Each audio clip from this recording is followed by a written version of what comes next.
ధన్యవాదాలు అధ్యక్ష. నిరంతరం ఆదోని నియోజకవర్గంలో నాకు మద్దతుగా నిలిచే మైనారిటీలకు సంబంధించిన సమస్యల్ని మీ ముందు ఉంచడానికి ప్రయత్నం చేస్తాను అధ్యక్ష. అక్కడ ఆరేకల్లో బాలికల రెసిడెన్షియల్ స్కూల్ అధ్యక్ష 18 కోట్ల రూపాయల ఖర్చుతో నిర్మించారు అధ్యక్ష. దానికి స్టాఫ్, దానికి సంబంధించిన అడ్మినిస్ట్రేషన్ లేక నిరుపయోగంగా ఉంది, అడ్మిషన్స్ లేవు అధ్యక్ష. రెండవది ఐటీఐ కాలేజ్ బాయ్స్ కు సంబంధించి 3,69,00,000 రూపాయలతో కట్టారు అధ్యక్ష.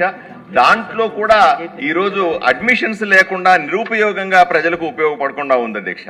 అలాగే టీజీఎల్ కాలనీలో ఉన్నటువంటి ఉర్దూ జూనియర్ కాలేజ్ బాలికల కోసం కట్టాము అధ్యక్ష. ఇది పూర్తయి కూడా సంవత్సరం దాటింది అధ్యక్ష, అయినా దానికి ఇప్పుడు ఉపయోగంలో లేదు. ఈద్గా అధ్యక్ష ముస్లింస్ కు పవిత్ర స్థలం. గత ప్రభుత్వం 2,60,00,000 రూపాయలు అడ్మినిస్ట్రేషన్ శాంక్షన్ ఇచ్చిందని చెప్పి ఏదో వచ్చే చిత్తు కాగితం ఇచ్చి ముస్లింలను మోసం చేశారు అధ్యక్ష ఆదోనిలో.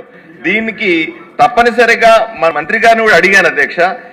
వీళ్ళని నమ్మి సుమారుగా స్థానికులంతా కూడా 80 లక్షలు చందాలు వేసుకొని దాన్ని కట్టం మొదలు పెట్టారు, సగంలో ఆగిపోయింది అధ్యక్ష. దీన్ని కూడా పట్టించుకోవాల్సిన అవసరం ఉంది. మేదరగిరిలోని షాదీఖానా అప్పుడు చంద్రబాబు నాయుడు గారు ముఖ్యమంత్రిగా ఉన్నప్పుడు మొదలైనటువంటి షాదీఖానా జగన్మోహన్ రెడ్డి వచ్చిన తర్వాత కక్షపూరితంగా దాన్ని ఆపేశారు అధ్యక్ష. దాన్ని పూర్తి చేస్తే పేదలు కనీసం పెళ్లిళ్లు చేసుకోవడానికి అవకాశం దొరుకుతుంది. శ్మశాన వాటిక కబరిస్తానికి సంబంధించిన ప్రహరీ కూడా పెండింగ్ లో ఉంది అధ్యక్ష. ముస్లిం సోదరులకు మాయ మాటలు చెప్పి ఆదోనిలో కాదు రాష్ట్రమంతా కూడా ముస్లింలు అన్యాయం చేసింది వైసీపీ పార్టీ అధ్యక్ష. ముస్లింల వైపు నిలబడి వాళ్ళని కాపాడేది, వాళ్ళ గురించి ఆలోచన చేసేది గౌరవ ముఖ్యమంత్రి చంద్రబాబు నాయుడు గారి నాయకత్వంలో రాష్ట్ర ప్రభుత్వం, నరేంద్ర మోదీ గారి నాయకత్వంలో ఉన్నటువంటి ఎన్డీఏ ప్రభుత్వం అని మీ ద్వారా తెలియజేసుకుంటున్నాను అధ్యక్ష.